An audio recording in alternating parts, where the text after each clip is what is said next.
और बात आज की सबसे बड़ी खबर की। जी हां, दरअसल कुंभ में कोरोना को लेकर अखाड़े में तब्दील हो गए साधु संत। हमारे साथ सीधे इस पर बात करने के लिए जुड़ेंगे महंत नवल किशोर दास जी, जो कि महामंडलेश्वर है। सर, आपके पास आएंगे, लेकिन सबसे पहले और सबसे बड़ी बात यह है कि दरअसल कुंभ में हजारों, सैकड़ों, लाखों लोग पहुंचे और उसके बाद कैसे कोरोना मरीजों की संख्या बढ़ने लगी। 17 साधु संत कैसे कोरोना पॉजिटिव हो गए, एक महामंडलेश्वर की मौत हो गई। सवाल यह है, और आखिर अखाड़ों में जंग इस बात को लेकर है कि कुंभ चलना चाहिए या कुंभ समाप्त होना चाहिए। देखिए जरा।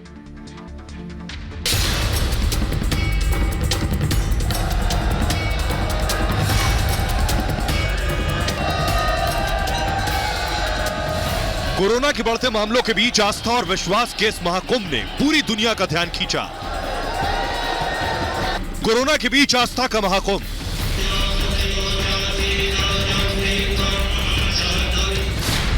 आस्था के महाकुंभ पर भारी मानवता। कि हमारे यहाँ आस्था से ऊपर मानवता है, तो हमारा इस समय यह धर्म है कि आस्था को एक तरफ करते हुए हमको मानवता को महत्व देना चाहिए। कोरोना से जंग, संतों ने दिखाया रास्ता। कुंभ समापन के ऐलान पर भिड़े संत।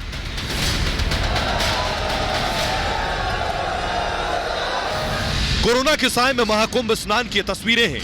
12 और 14 अप्रैल को हरिद्वार में शाही स्नान पर गंगा में करीब 50 लाख संतों और श्रद्धालुओं ने आस्था की डुबकी लगाई। लेकिन कोरोना के बढ़ते मामलों से आस्था और विश्वास का महाकुंभ भी अछूता नहीं रहा।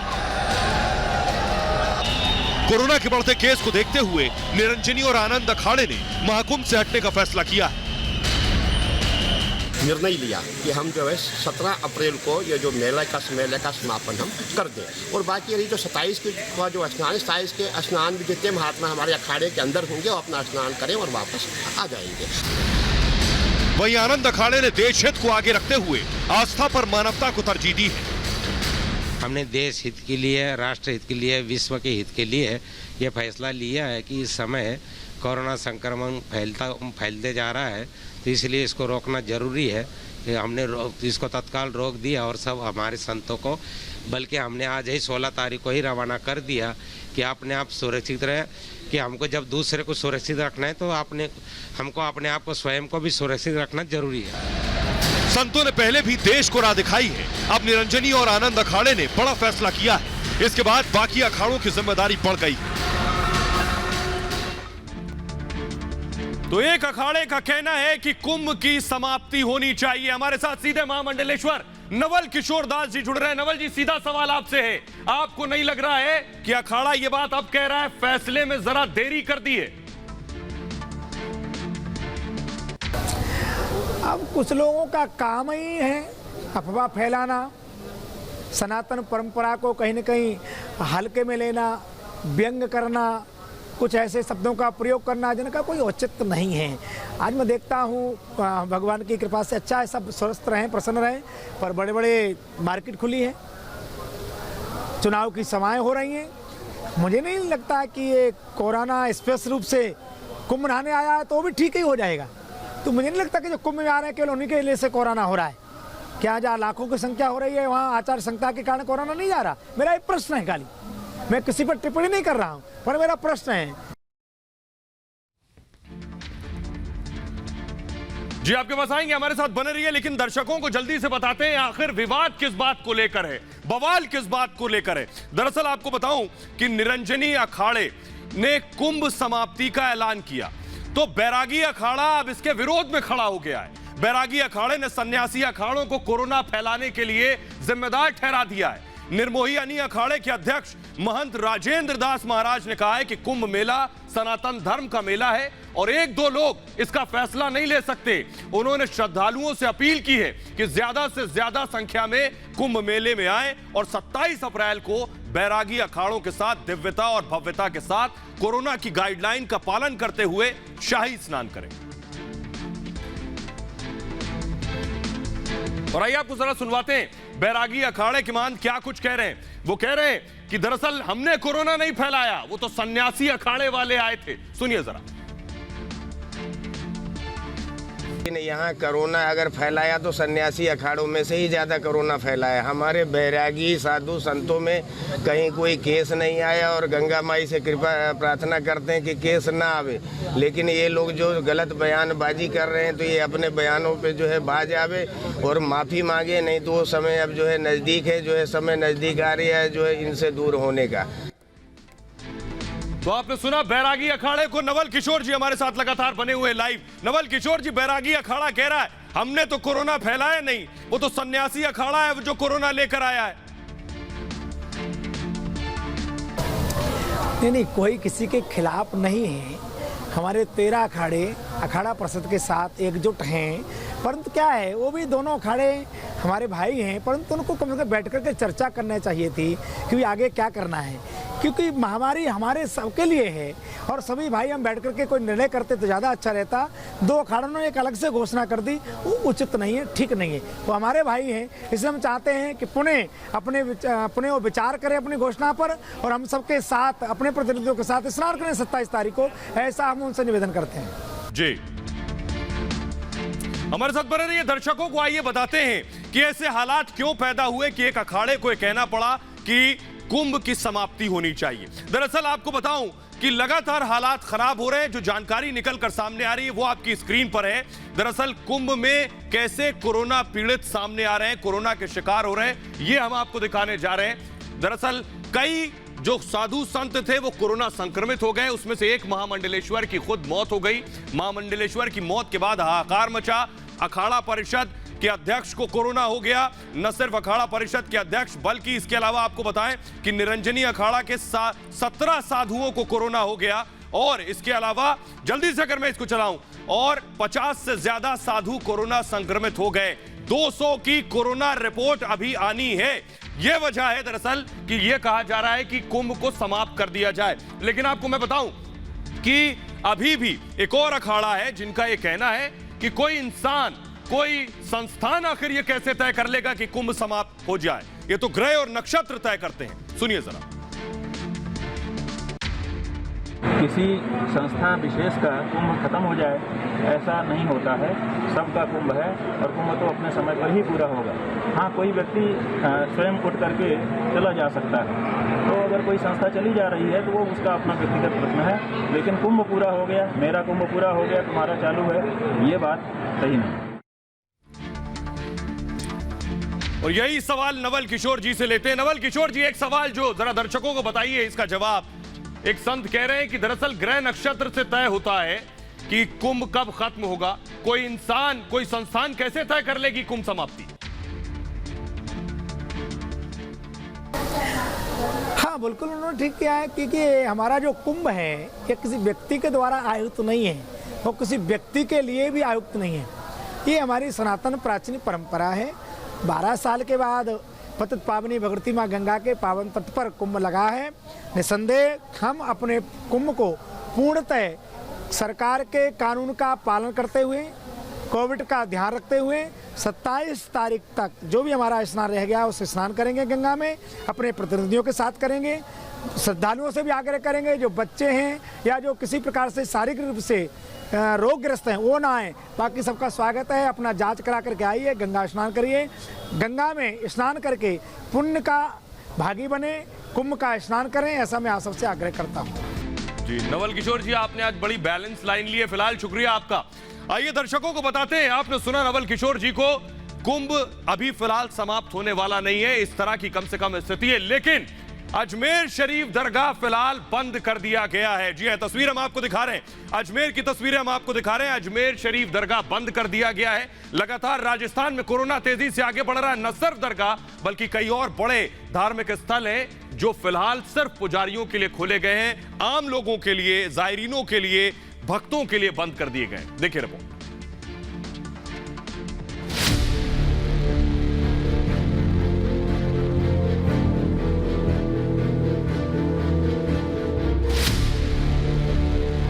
राजस्थान में कोरोना के बढ़ते मामलों के बाद सभी धार्मिक स्थल बंद कर दिए गए हैं।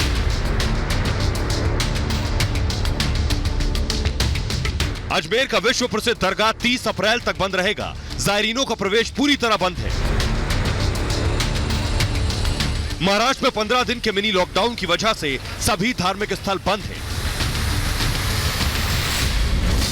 इसके तहत महाराष्ट्र का सबसे प्रमुख धार्मिक स्थल शिरडी को भी बंद कर दिया गया है। यहाँ हर रोज भारी संख्या में भक्त साईं बाबा के दर्शन के लिए आते हैं।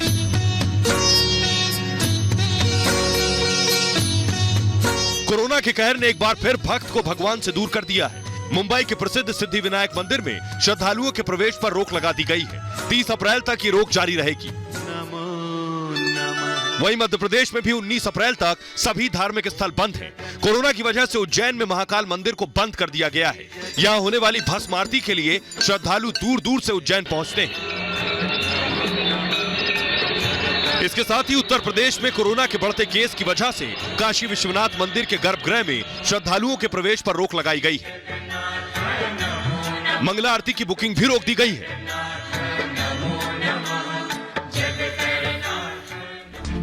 और आइए बात करते हैं योगी आदित्यनाथ की। उन्हें कोरोना हुए 3 दिन हो चुके हैं, आज तीसरा दिन है।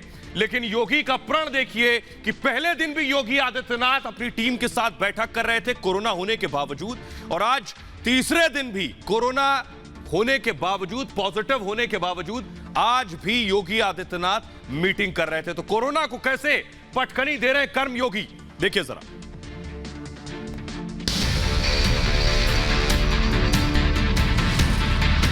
कोरोना इन्फेक्शन फिर भी एक्शन।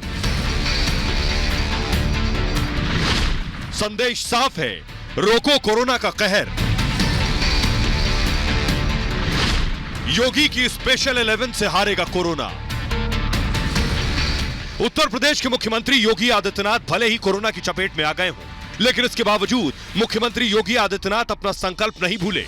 प्रदेश की जनता की हिफाजत करने की जो सौगंध सीएम योगी ने खाई थी, वो उसे निभाने के लिए कोरोना पॉजिटिव होने के बाद भी लड़ रहे हैं।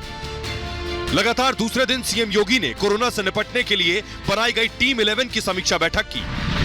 टीम 11 के साथ तमाम जिलों के डीएम, कमिश्नर और सीएमओ बैठक में मौजूद रहे। इस वर्चुअल बैठक में सीएम योगी ने आदेश दिया कि लखनऊ में 1000 बेड का कोविड अस्पताल जल्द से जल्द बनाया जाए। सभी अस्पतालों को ओपीडी सेवाओं को स्थगित करने के निर्देश दिए गए। डॉक्टरों ने योगी को एहतियात बरतने के लिए कहा है, लेकिन घर पर रहकर योगी प्रदेश की सेहत का भरपूर ध्यान रख रहे हैं। हर 2 घंटे पर योगी के स्वास्थ्य की जांच हो रही है, लेकिन योगी प्रदेश की हालत के लिए चिंतित हैं।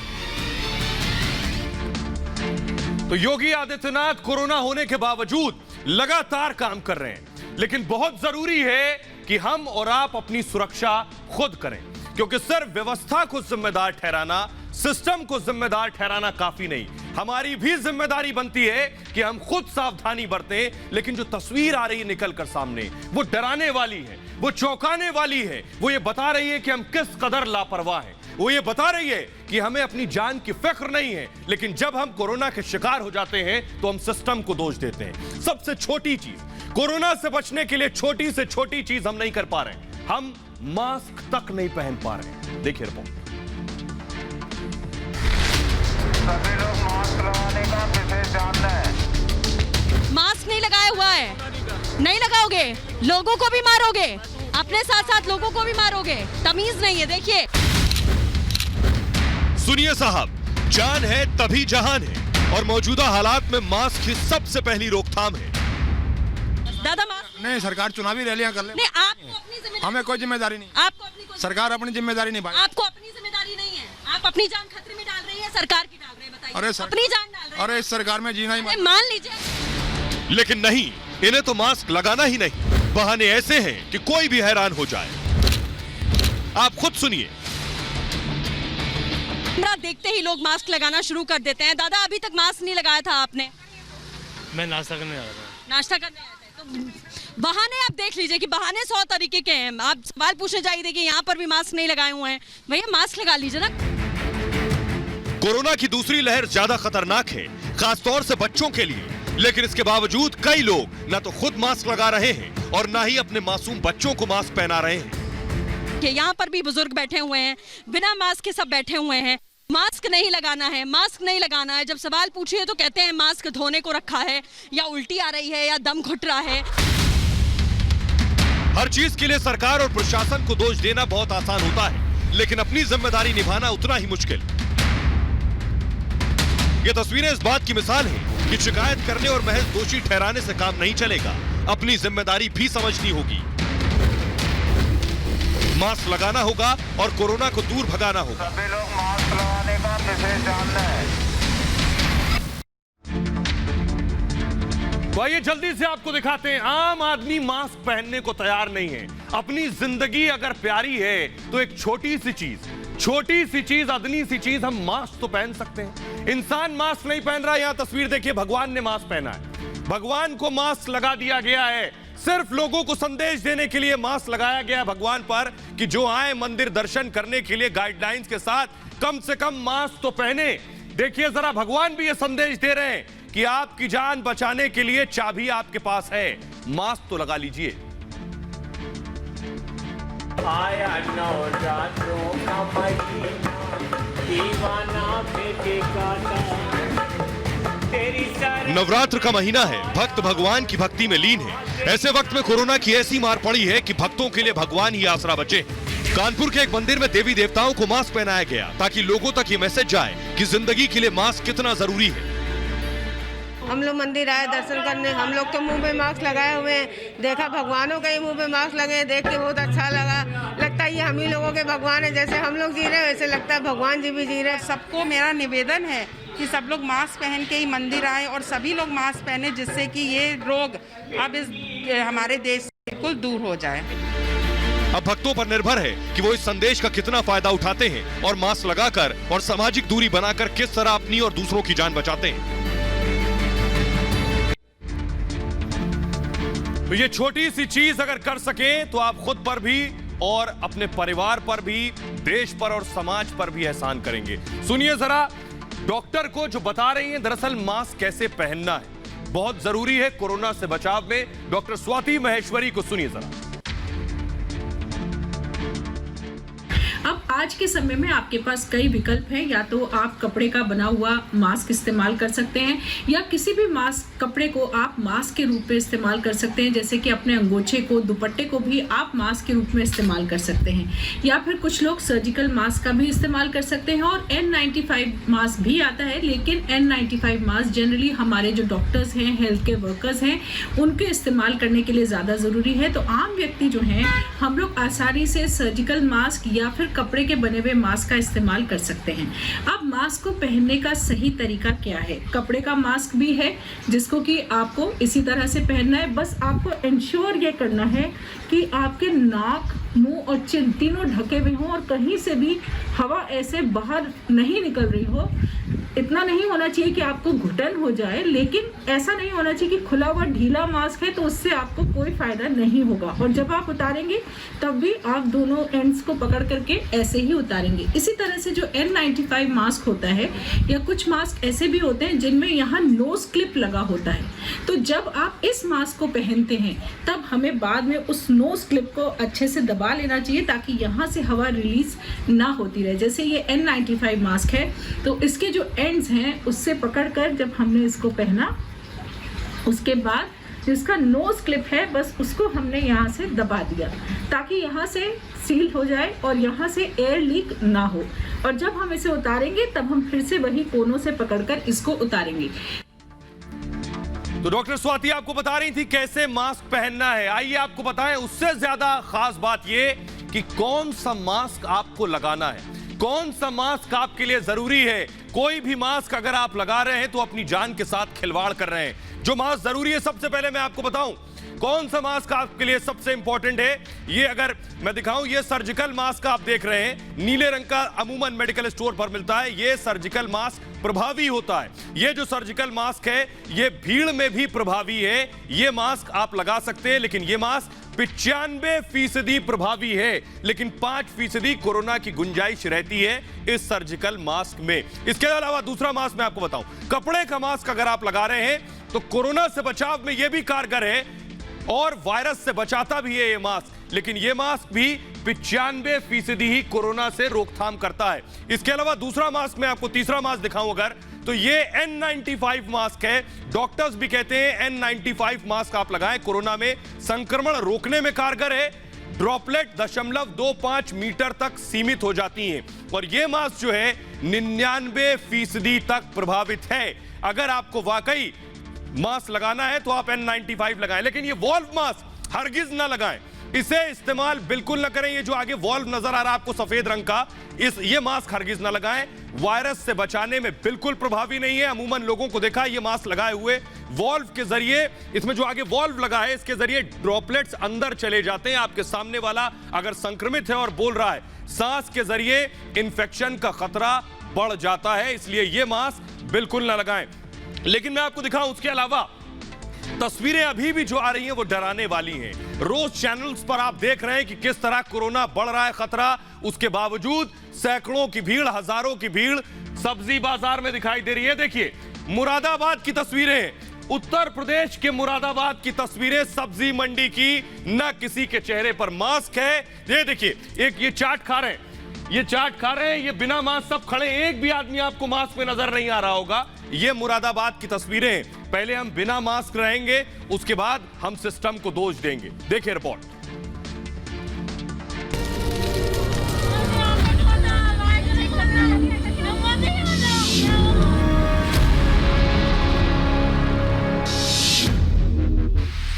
एक तरफ तो कोरोना के आंकड़े दहशत पैदा कर रहे हैं, तो वहीं दूसरी तरफ ऐसी तस्वीरें उत्तर प्रदेश के मुरादाबाद में लापरवाही का आलम देख लीजिए। 2 गज दूरी तो छोड़िए, बाजार में भारी भरकम भीड़ नजर आ रही है। कोई बिना मास्क के है तो किसी ने मास्क थोड़ी पर लगा रखा है, और कोई तो बेफिक्र दुकान पर चाट पकौड़ी का आनंद ले रहा है। यूपी में सरकार और प्रशासन ने तमाम तरह के नियमों को लागू किया है जिससे कि महामारी पर लगाम लगाई जा सके, लेकिन लोगों को खुद भी अपनी जिम्मेदारी को समझने की जरूरत है जिससे वो खुद को सुरक्षित रख सकें और अपनों को भी सुरक्षित रखें।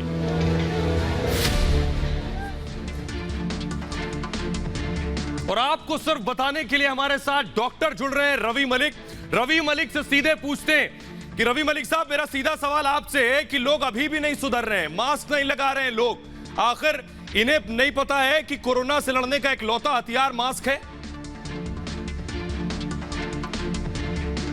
बिल्कुल, लोग कहीं ना कहीं, मैं एक चीज बताऊंगा, पीवीओसी यानी पोस्ट वैक्सीनेशन ओवर कॉन्फिडेंस में आ गए। जब से वैक्सीनेशन आई है लोगों को लगता है कि शायद कोरोना का बस इलाज आ गया, अब तो कोरोना चला गया।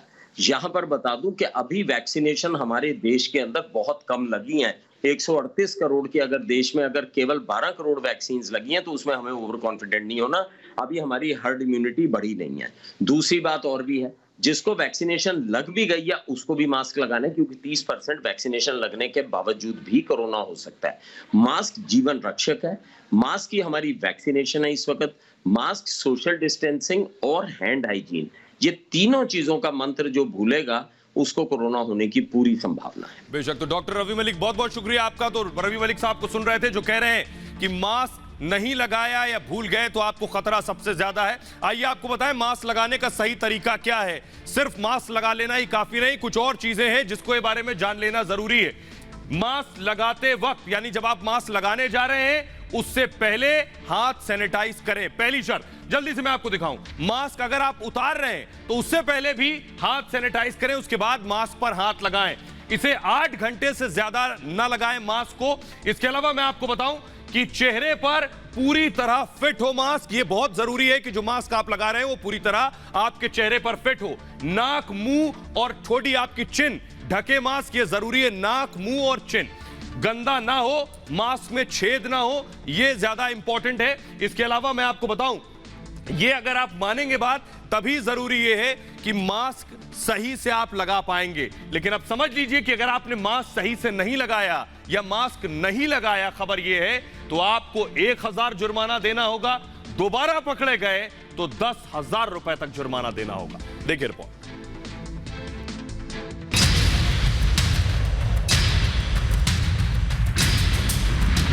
मास्क नहीं तो 1000 का जुर्माना, दोबारा पकड़े गए तो देने होंगे 10,000। यूपी में योगी सरकार की नई गाइडलाइंस।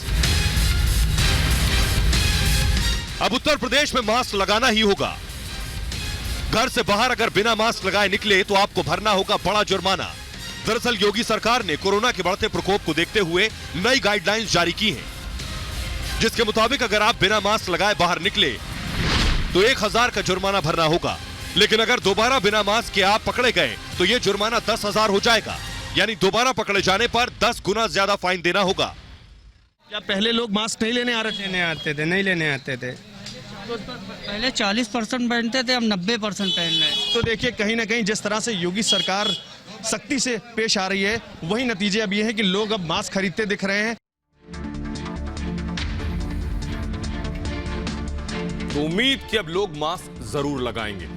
आइए आगे बढ़ते हैं और एक और बड़ी खबर यह है कि अब से थोड़ी देर में दिल्ली लॉक होने वाली है। बड़ी खबर आपको बता दें कि दिल्ली में थोड़ी देर में मिनी लॉकडाउन लगने वाला है। अब से कुछ वक्त बाद, लगभग 32 मिनट बाद दिल्ली में लॉकडाउन लग जाएगा। मिनी लॉकडाउन रात 10 बजे से यह कर्फ्यू लागू होगा, सुबह 6 बजे तक यह कर्फ्यू जारी रहेगा। देश की राजधानी दिल्ली में आज से वीकेंड कर्फ्यू की शुरुआत हो रही है। सैटरडे संडे ये वीकेंड कर्फ्यू होगा। और सीधे लिए चलते हैं, गौरव हमारे सहयोगी इस खबर पर जुड़ रहे हैं और ज्यादा जानकारी के साथ।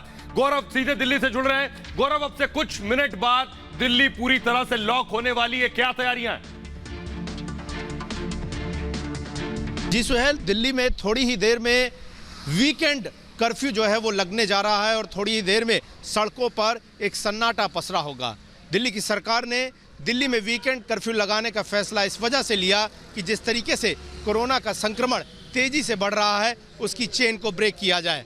अभी तक बात करें तो दिल्ली में 19,000 केस जो है पिछले 24 घंटों में आ गए और अब तक की सबसे बड़ी मौत का आंकड़ा 141 को दिल्ली छू चुका है। ऐसे में ये बेहद जरूरी है कि दिल्ली में किसी तरह का कर्फ्यू या प्रतिबंध लगाया जाए और उसी के चलते आज रात 10 बजे से सोमवार सुबह 5 बजे तक वीकेंड कर्फ्यू रहेगा।